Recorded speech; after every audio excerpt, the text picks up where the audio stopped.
Շնորհակալություն, ես եւս ուզում եմ հիշեցնել նպատակները խաղաղության կամրջի եւ շեշտել, որ մենք բանակցող կողմեր չենք եւ այդ տրամաբանությամբ չենք աշխատում։ Մեր օրակարգը որոշում ենք մենք առանց երկու կողմերի կառավարությունների միջամտության եւ համատեղ ադրբեջանական մեր գործընկերների հետ ենք ձևավորում մեր օրակարգը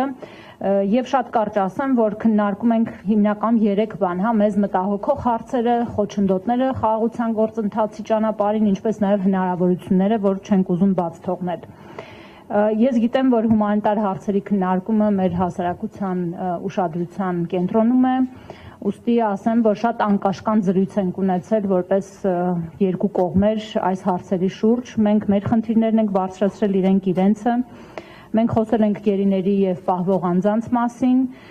ոչ մեկ անգամ պատվիրակության անդամներից շատերը իրենց ելույթներում ներառել են այս խնդիրը եւ եւս հերթական անգամ կարող եմ ասել, շեշտել ենք, որ չի տեղավորվում այս հարցը խաղաղության այս գործընթացի տրամաբանության մեջ, որ խաղաղության գործընթացը շատ ավելի առաջ է անցել եւ պիտի այս հարցերը լուծվեն, որպեսզի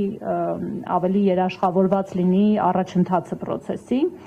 Բարձրացրել ենք նաև անհայտ կորածների խնդիրը, հայտնել ենք մտահոգություն, որ հանձնաժողովի աշխատանքները ցանկալի արագությամբ չեն գնում։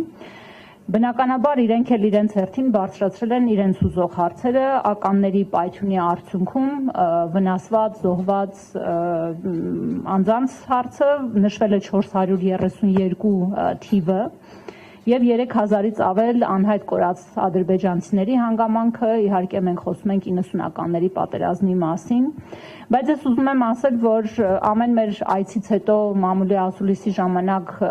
մենք ասում ենք, որ այս հարցերը բարձրացրել ենք եւ երևի թե ձեզ մոտ տրամաբանական հարց կառաջանա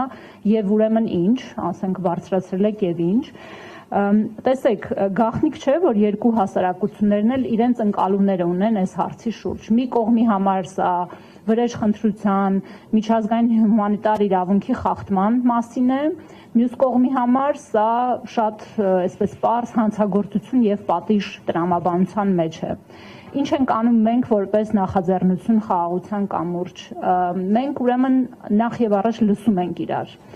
Երբ որ դու լսում ես դիմացի կողմի խնդրի ընկալման նրբությունները, դրանից հետո շատ ավելի լավ ես կարողանում մոդելավորել լուծումները, որոնք իրատեսական պիտի լինեն։ Միևնույն ժամանակ մենք փորձում ենք որպես նախաձեռնություն հասկանալ ինչպես կարող ենք նպաստել երկու կողմերի վստահության ամրապնդման գործընթացին, որը կստեղծի մի միջավայր, որտեղ այս հարցերը շատ ավելի քիչ տոքսիկ կլինեն, հեշտ կլինեն լուծել, չեն քաղաքականացվի